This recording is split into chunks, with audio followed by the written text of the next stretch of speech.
2 Kings chapter 3. Now Jehoram, the son of Ahab, began to reign over Israel and Samaria the 18th year of Jehoshaphat, king of Judah, and reigned 12 years. And he wrought evil in the sight of Yahweh, but not like his father and like his mother, for he had put away the image of Baal that his father had made. Nevertheless, he cleaved unto the sins of Jeroboam, the son of Nebat, which made Israel to sin. He departed not therefrom. And Nisha, king of Moab, was a sheep master, and rendered unto the king of Israel 100,000 lambs and 100,000 rams with the wool.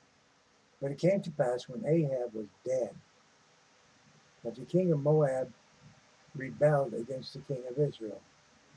And the king Jehoram went out of Samaria at the same time and numbered all Israel. And he went to Jehoshaphat, the king of Judah, saying, The king of Moab hath rebelled against me.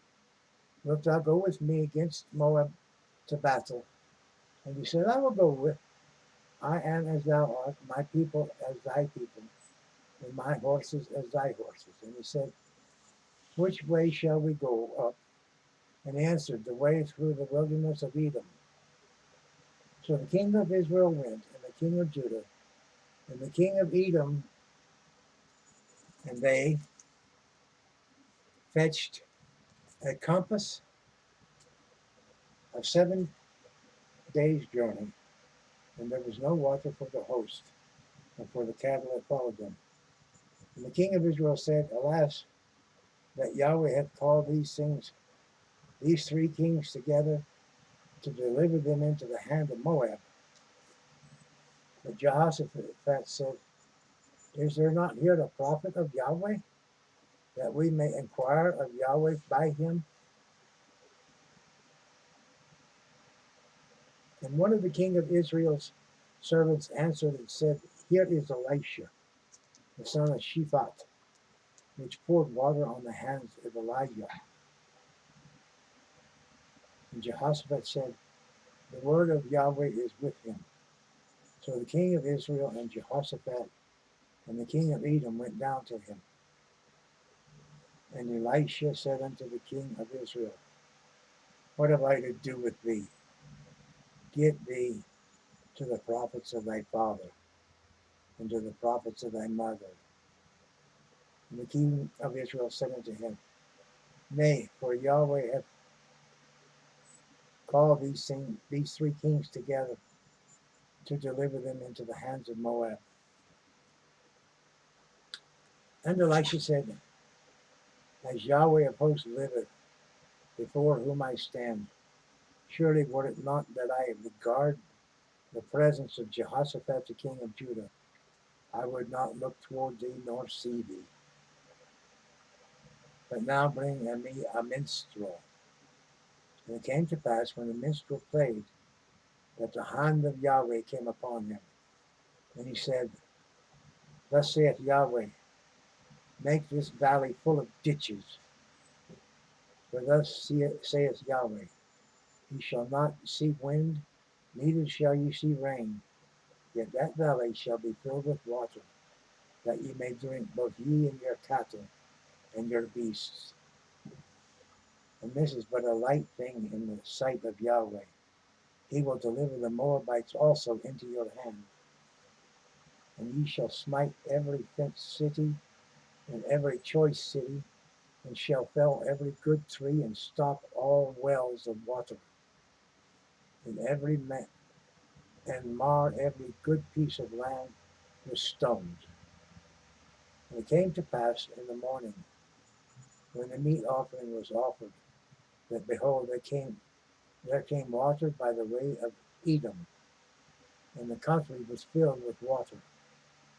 When all the Moabites heard that the kings were come up to fight against them, they gathered all that were able to put on armor and upward, and stood in the border. And they rose up early in the morning, and the sun shone upon the water. And the Moabites saw the water on the other side as red as blood. And they said, "This is blood. The kings are surely slain, and they have smitten one another. Now therefore Moab to the spoil." And then when they came to the camp of Israel, the Israelites rose up and smote the Moabites, so that they fled before them.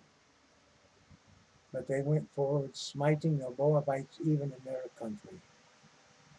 And they beat down the cities, and on every good piece of land cast every man his stone, and filled it. And they stopped all the wells of water, and felled all the good trees. Only in Kir Hareseth left they the stones thereof.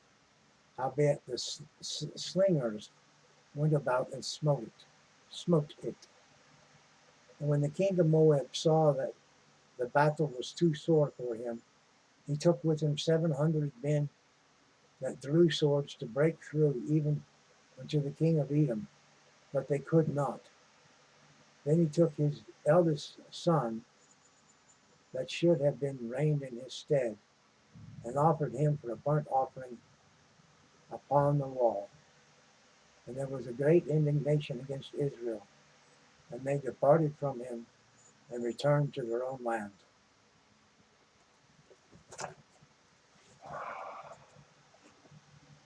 Thank you for viewing. That concludes chapter 3 of 2 Kings.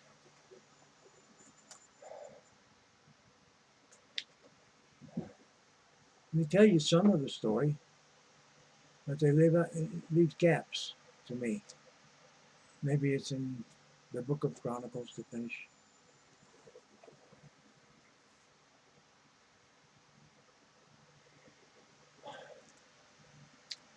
I didn't write the book, but I'm glad to be reading it. And I thank you for stopping by and viewing and visiting with us while I do these few moments.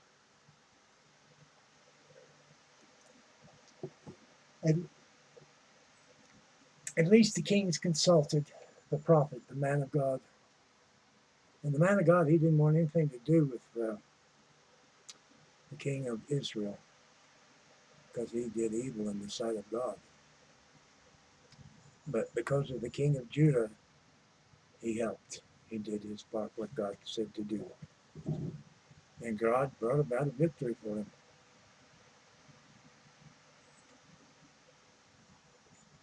Like, share, comment, subscribe, tuck in a wee prayer request.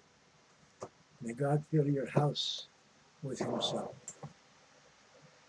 with his presence, with his wisdom, with his knowledge, with his grace, with his mercy, and with his love and with his joy. May it become yours from him, and you share it with others. God.